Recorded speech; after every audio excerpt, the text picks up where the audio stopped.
Hello and welcome to Outlaw Bookseller with me, Stephen E. Andrews, writer, collector, bookseller. And today I want to talk about why the trilogy has increasingly become a bad thing, both for writers and readers, especially in SF and fantasy.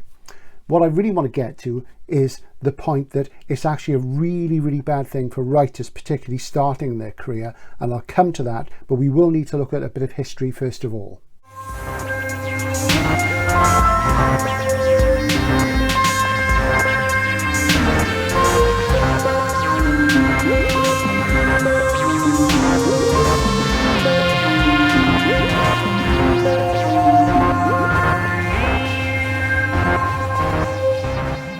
Now, from time to time, all readers, no matter what we like a good series. We enjoy it. I like series myself. I mean, some of my favourite series are Michael Moorcock's massive Eternal Champion series, which pretty much links together almost everything he's written fictionally. And yes, it's true, there are little hints and links everywhere within Moorcock's oeuvre. And I'm a big fan of the Saint Germain books by Chelsea Quinn Yarbrough, of which there are 30. You know, that's a heck of a big series. The beauty of both of those series is that you don't have to read them in any chronological order. They're cleverer than that. And maybe that's what we'll get to later on. And of course, if we think about what started this phenomenon, we can only point at this man here, who you will all have heard of. What do we like about trilogies? We like the familiarity of the characters. We admire the skill of the authors in drawing us into the world building. We relish the twists and turns, the cliffhanger climaxes, and the moments of resolution and revelation. So why is the trilogy a negative thing? And why is it particularly negative in SFF? The problem now is that we take the trilogy and the ongoing series for granted. We've become used to it, but it wasn't always this way. What you have to understand is that there were no books labelled science fiction until around 1950, and the first ones to bear that description and designation were from small specialist publishers like Gnome Press and Shasta. The mainstream publishers wouldn't publish them. And in weird fiction and fantasy and horror, there were publishers like Arkham House, which was created especially to honour the legacy of H.P. Lovecraft and get it out of magazines and into book format. Now, the term science fiction was coined in 1926 for a magazine called Amazing Stories. Now, Amazing was edited by Hugo Gernsback. It started in 1925, and at that point, Gernsback called it scientifiction, a terrible conflated word that doesn't exactly roll off the tongue. And then a year later, a fan wrote a letter in and said, why don't we call it science fiction? And in his original editorial, Gernsback drew on previous authors to explain what he meant. He cited Poe, Verne, Wells, Edgar Rice Burroughs and so on, so that people knew what he was talking about. So SF existed before it was called science fiction, but it wasn't called that. It was usually called scientific romance. So from 1925 to 1950, SF and fantasy, as we think of them as genres today, existed only in magazines, and it was the magazines that codified the forms which we recognise as genre fiction today. They were marketing categories. In the early 1950s, big publishers like Doubleday in the US began publishing new SF novels and assembling books as fix-ups, as A. Van Vogt called them, from previous serials and story cycles in magazines. The fix-up was a massive stockpile of material that was there in the magazines that allowed the first hardcover and then paperback SF publishers to come up with massive backlists drawing on the past. So a lot of these books, by the time they hit a book format, even though they'd been book length in serials and magazines, you know, they were presented as new books when sometimes they were 15 or 20 years old.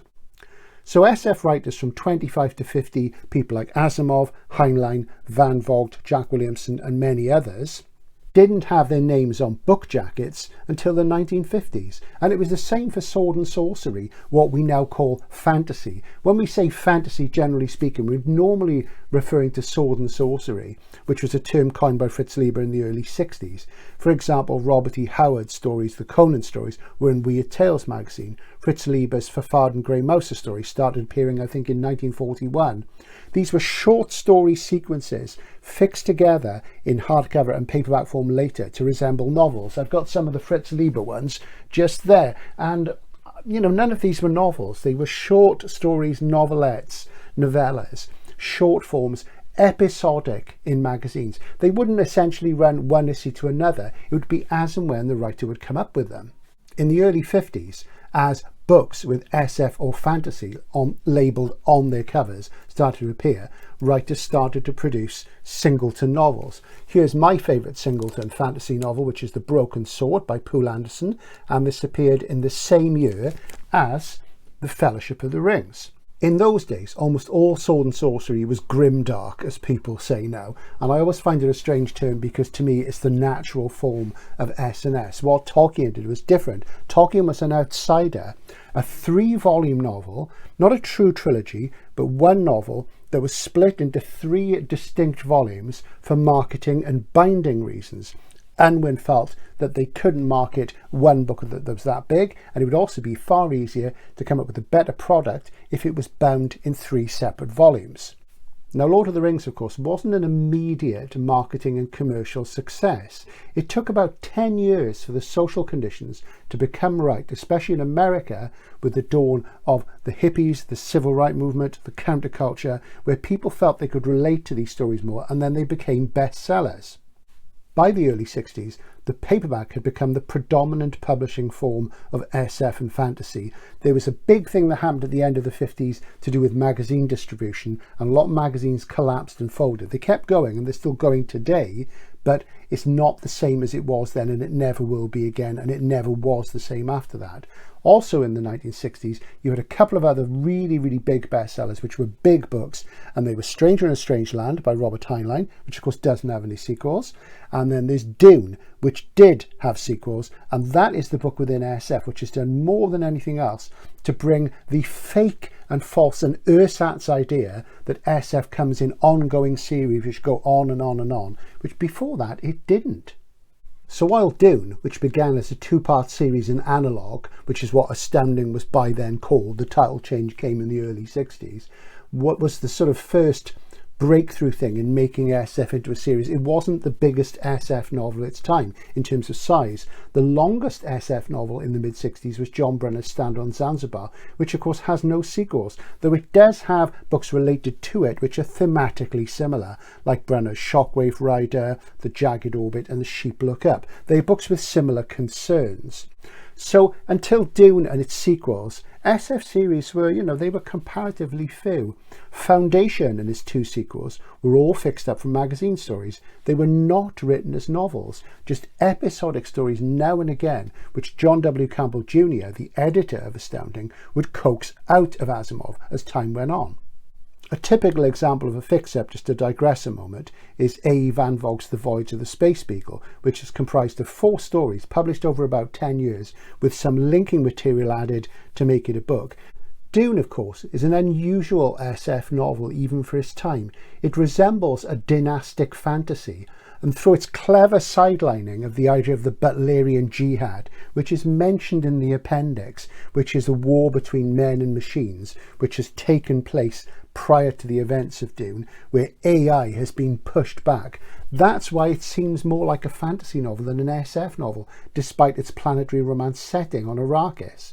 So it's got a kind of strange feel for it. It has messianic leader, a quasi-religious indigenous cult, the Fremen, and perhaps prefiguring the work of Robert Silverberg later in the 1960s and early 70s, it has a 2-level examination of transformation and transcendence, as the planet Arrakis is transformed from a desert to a fertile land, and Atreides goes from being a boy of noble birth to virtually a god. In this sense, the quest-like narrative and the movement of Paul Atreides from noble son to virtual god is rather like the apotheosis we see in many fantasy novels where someone low-born, not that I'm saying that Atreides is low-born, is transformed through their quest into something else by the collection of plot coupons. Like, for example, in Lord of the Rings, there is really only one plot coupon, which is the ring itself, which must be destroyed. If you look at Michael Moorcock's Hawkmoon series, the first 4 books, Dorian Hawkmoon is always picking up plot coupons. The jewel in the skull implanted in his forehead, the Mad God's amulet, the Sword of the Dawn, and ultimately the rune staff. This is a common thing in fantasy novels.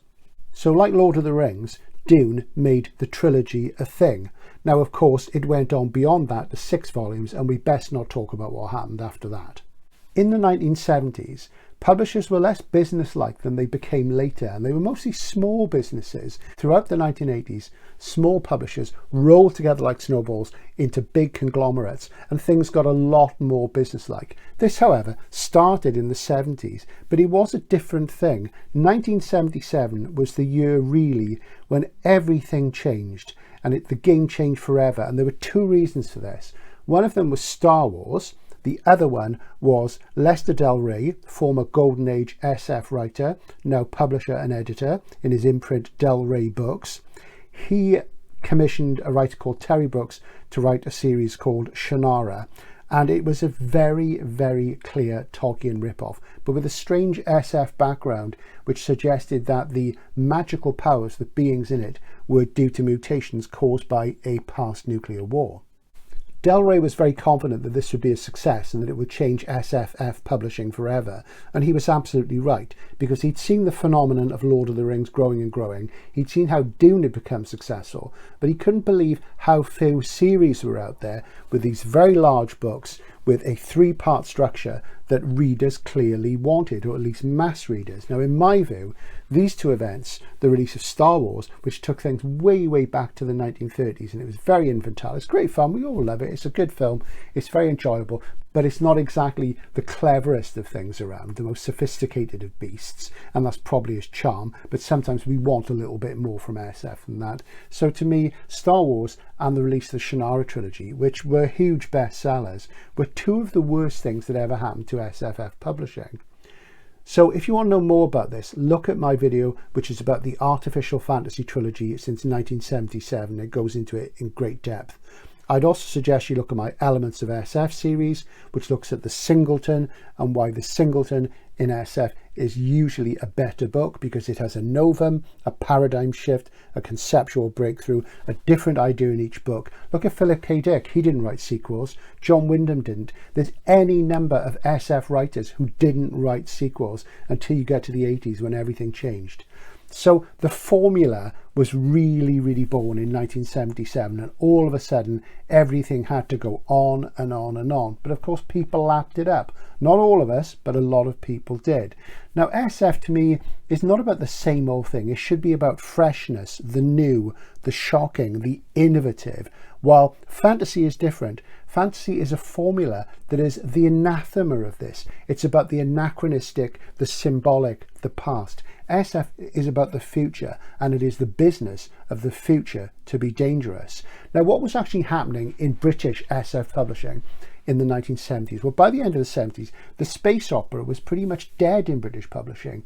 The new wave writers of the 1960s, J.G. Ballard, Michael Moorcock, Christopher Priest, M. John Harrison, and people associated with them like Brian W. Aldiss, Keith Roberts and others, were the dominant school of writers in the UK. These were the people who SF readers were supporting. There were plenty of space operas being sold, but they were old books.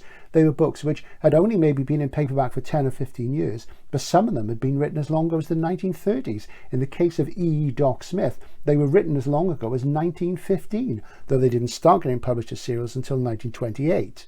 There were, of course, writers who were producing very literate, colourful, witty, sharp, fast, hard, baroque space operas in the British school.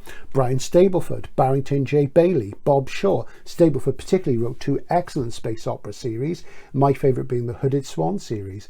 But they were very terse, and the characterisation was different to what you'd get in something by Doc Smith or Asimov or any of those people. It was a sort of new, fresh take on things. So authors like Ballard, Aldiss, Priest and others had torn down the edifice of conventional SF in the years running up to Star Wars, but of course their works were too sharp, too quirky, too experimental for a new audience coming up who were raised on screens. What they saw was the 1930s cliches of Star Wars without realising that they were 1930s cliches. The archetypes of Lord of the Rings, cosy, safe morality, straightforward prose, and the ponderous mysticism of Dune. It was a very different thing to what was actually dominant in the British SF scene. Between 1977 and 1986, fantasy almost completely dropped singletons, and instead we saw trilogies being the thing, and one author after another came through. After Brooks there was Donaldson, Pratchett, Feast, many others, and people fully embraced the trilogy, and many of these trilogies became endless ongoing series. Look at Raymond Feast, he's still writing Rift War books now. You know, he was the big breakthrough 85, 86, and he's still doing the same thing now. He's done other things, but they're nearly all series books. So in the early 80s, when SF was still dominated by the latecomers to the British New Wave and the people influenced by them, like Robert Holstock, Gary Kilworth, Christopher Evans, you know, there was a new thing in America. There was cyberpunk, and it was a much needed shot in the arm. And there was also the Gene Rats coming through Interzone, new writers who wanted to merge new wave and traditional elements like space opera together. So it is all a matter of taste. And then things changed big time in 1986 when E.M.M. Banks published Consider Phlebas, and the new space opera renaissance was truly born. This was a huge moment in stopping the evolution of SF and turning it back on itself to the cliches of the 1930s. With the success of Consider Phlebas and what was going on in the fantasy field at that point, huge series novels have increasingly become the thing in SF. And this was 10 years after it started to become the norm in fantasy publishing. Now, publishers love this, of course, if it works commercially, if a series sells. But of course, it often fails. If the first book in a series sells well, but the readership doesn't like it, then volume 2 flops. And of course, the writer and the publisher don't know if people liked it until the sales figures come in for the second book. Yeah, they'll see reviews on Amazon and what have you. You've got to remember that's a phenomenon that's only 20 years old. Before that, you know, it was only the word on the street, and how would you hear it unless you worked in a bookshop, as I did? So often you'd have an advanced thing. You know you'd sold volume 1, and if you had regular customers, they'd say, oh, that was no good, and you notice who was asking and who wasn't asking for the next thing in the series. You knew when something was going to take off because people were saying, when's volume 2 coming out? Now, of course, the writer and the publisher, as I say, don't know what's going on until the sales figures of volume 2 come in. Now, of course, when the sales figures of volume 2 come in, volume 3 is probably already being written. There's a contract, so it's doomed. It won't get the marketing, it won't get stocked by bookshops, and it won't earn royalties for the writer. 3 strikes and you are out. Now, this has been a thing, of course, since publishers turned big time to the series model, particularly in fantasy. But the problem now is the publishers are a lot more rapacious than they were. They're a lot more businesslike. They're a lot more focused on the balance sheet, and fair enough, they have to be. But most new writers really only get 2 or 3 strikes before going out of the game. I know because I've seen it happen, and I've seen it happen to writers I know personally. I'm going to tell you a story about somebody I used to work with, a person who writes mainstream fiction, and this writer had an advance of £20,000 for 2 novels from a mainstream publisher everybody would recognise. I'm not going to tell you the author's name, the titles of the books of the publisher, but this is what happened. And the first novel came out from this writer, and I read it, and it was good, and it had a really fantastic dust jacket, a really well designed dust jacket, which you could take off and you fold it out into a kind of map. And that helped the book sell because it really sort of grabbed the eye and it drew the attention, and it did pretty well in hardcover. A year later, the paperback came out, and it had a dreadful cover design. It was black with this geometric thing on it which just didn't work. It didn't get across what the book was about or what it was like. And I recall where I was working, it went into a multi-buy, a buy one get one half price deal, or 3 for 2 deal. That's what we call them, a multi-buy in book retailing, and retailing generally they call it a multi-buy, I think. And it went into the offer on the day it was published, which was a Thursday, and it had 1, 2, 3, 4, 5 days to sell. And by the Tuesday, the command came down from head office to pull this book out of the offer because it had performed so badly in its first 5 days. 5 days. That shows you how a jacket can make or break a book. Now, this author went on to write a second book. It took them 2 or 3 years to finish.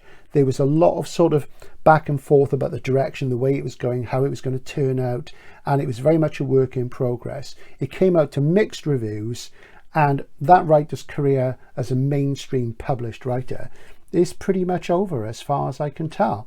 Now I can give you another example of an SF writer I know who started his career with a trilogy, and this is the real problem.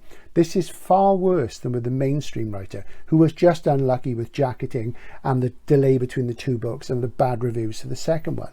But the SF writer had signed up for a trilogy with a major publisher. Now the first book came out and it had a good jacket. It looked like other things, so there was a certain expectation that it would resemble those other things. And it had good reviews from very good writers and critics in the field, professionals, who said it was really quite something. And I read it and it was a really sort of fascinating book and different and fresh, though I could see the influences straight away. However, the sales of the second volume in the series were not great. A lot of people didn't like it. The book was too original. It didn't deliver what people thought it would based on the cover. It looked like a conventional space opera when it wasn't a conventional space opera. And boy, did a form ever need to be taken apart and made more original? It's the space opera. It's almost as much of a cliche as sword and sorcery. It's ripe for reinvention and great for people who can do it. Then the third novel, of course, by that time it was contracted, it was written, but it was not marketed, it was not pushed by the publisher, it wasn't widely stocked, so it was a flop. What's happened then is that writer now cannot sell anything to his original publisher. They've effectively dropped this writer. The writer has had a problem placing other things and has been writing other things and has been trying to get back into the game. And it's not to do with the quality of the writing. The writing is fine and he has good ideas. It's just the trilogy, in terms of establishing him as a commercial writer, completely failed him. And it's no surprise. Should a new young writer start with a trilogy, wouldn't it be better to build up slowly with a couple of good solid singletons before trying something that ambitious?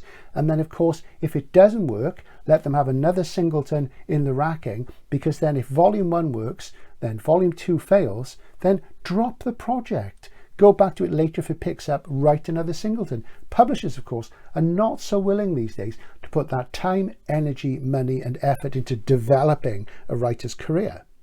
So publishers now want trilogies and things that they can turn into ongoing series. But it's not essentially the best thing for a writer. A safer bet is 1 or 2 singletons and see how things get established. Write some short stories for magazines the old-fashioned way, so you have several irons in the fire at the same time. Instead, what happens is writers get plugged into one thing, and the first one, fine. If it sells, great. But if the second one doesn't, then the third one is doomed. You don't get a situation where a trilogy rises back up in sales again, and often it means the end of the writer's career. And if I refer back to the person who was writing mainstream novels, who had an advance of 2 novels, and everything sort of went wrong apart from the original hardcover, the first book, then you can see what the danger is. If a writer is dropped so soon in their career, before they've had time to grow up in public and show the range of what they can do, we really do have a problem. They need the opportunity to develop artistically and commercially. And how can they do this if the second volume of a trilogy fails? Now remember Ian M. Banks. Now you could say, well, he did okay. You know, not all trilogies and series fails. And of course they don't. Some grab people and they do really well.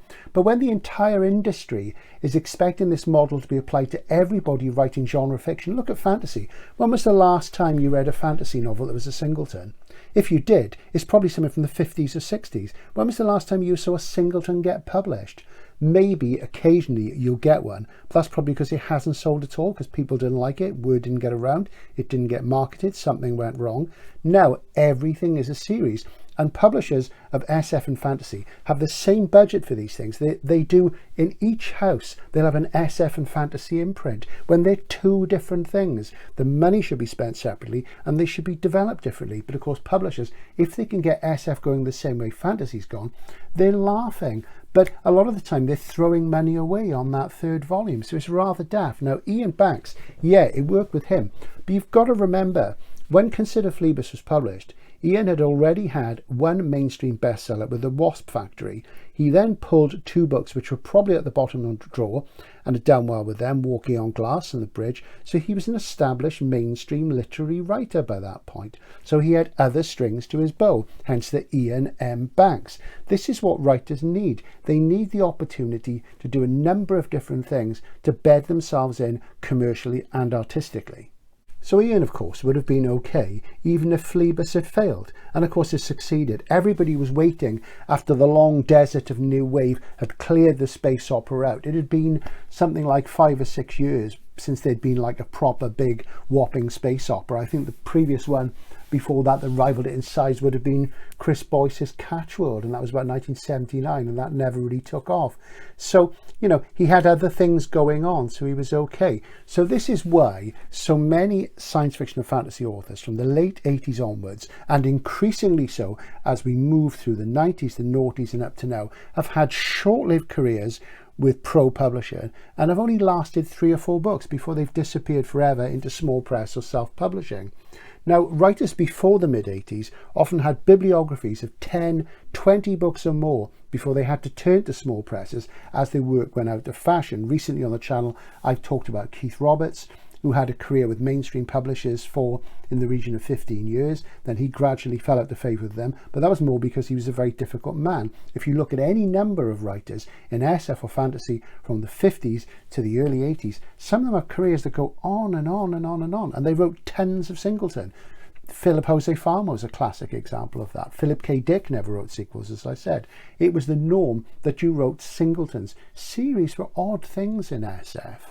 So publishers now prefer SFF writers to write series, and if they take off, then the publishers are happy. If the author does well, then that's fine, but they're pretty much trapped artistically. When I think about my favourite series authors like Michael Moorcock, interestingly, they've done overlapping things which don't tie them down too much, and they've worked with more than one publisher at a time, and they've done other things. Moorcock did that, and Yarbrough has done all sorts of things, all sorts of writing, historical fiction, westerns, crime novels, fantasy, SF, non-fiction. You know, these are working writers, and they have more than one string to their bow, and they've diversified. They haven't come into this model where everything is series based, and we've seen writers lose the support of their publishers 3 or 4 books in, and it's an enormous shame. Sometimes they're very talented. It is a commercial concern. If they don't hit the place in the market and if people don't like them, that's fair enough, but how many great things have we lost for that reason? So what happens with the series is that readers get the same old thing. Writers have to produce the same old thing. Some of those writers are fine with that because they can churn out the formula and it brings them money in and they're happy, but it doesn't work for everybody that way. Some of us don't want that either as writers or readers. If you think about Stephen King was the best-selling writer in the world for 25 years according to the Guinness Book of Records, longer than anybody. You know, you've got people like Jacqueline Susan who had one massive bestseller. That was the one when I was a kid, and that was in the Guinness Book of Records for about 5 years. King comes forward and for 25 years bats everybody aside. How often does Stephen King write sequels? There's The Dark Tower, took ages to finish. He wrote a sequel to The Shining, eventually, many years after, but most of King's books are singletons. And yet he's really, really popular because people like the writing, they like the brand, they like the fact that he experiments. He does all sorts of books, SF, fantasy, horror, crime, all kinds of things, and people just like the writer and the writing, and surely that's more important. The thing is, the trilogy and the ongoing series is a contrivance. It's contrived. It's artistically inauthentic. All fiction is contrived. Yes, all structure is contrived. It is part of the craft of making a novel. And when it's done really well, it can be absolutely fantastic. When I think of when I first read A Game of Thrones, the first volume of Song and Ice and Fire, the way that Martin structured the book towards the end, the last 3 chapters, which was like being in the ring with the prize fighter, and there was a left, a right, a knockout blow, those last 3 chapters. Absolutely formally and structurally perfect. You couldn't get any better than that, and I love that. And we do like it when there's a plan and it works and there's a nice structure. But when it's something that goes on and on and on, you find yourself as a bookseller listen to people saying they're not as good as they used to be, and the answer to that is don't keep buying them. Get them to do something else. Stop buying them, read someone else, and then they and the publishers will soon change their minds. Of course, these days the publishers will probably drop those authors. So there's a few thoughts on why the trilogy is a bad thing, particularly for young writers, people going into the fields in the first place. But I can't really see a way out of it because it's so established now. Even writers I really like, who I consider as more literary, like say for example Dave Hutchinson, his big breakthrough thing has been the Fractured Europe series. And yet I found that as much as I love the first 3 volumes, The ones that come after that haven't grabbed me the same way because I want freshness. Not every reader is like me, I understand this. We all have our comfort reading. In science fiction, it's particularly important that we see this freshness, that we see this originality and this vitality and new ideas, because without it, we don't get that classic thing at the end of a great SF story, whether it's a novel, a novella or a short story, of a conceptual breakthrough when the world we're in is turned upside down and there's a revelation. And that's really what we get from SF that we don't really get from any other kind of literature. Let me know what your thoughts are on the trilogy and the ongoing series. Some of you obviously will love them, some of you will completely disagree with me, some of you will agree totally. But for me, I really want to see people doing more singletons and trying things out, experimenting and entertaining me. And that's what good fiction should do. It should entertain, enlighten, sometimes educate. But as long as we enjoy it, that's the main thing. But it is something to think about. So if you're a writer or going to become a writer, think about the danger of the trilogy. Try and get other stuff out there and under your belt. This is Outlaw Bookseller signing out for now. Bye-bye.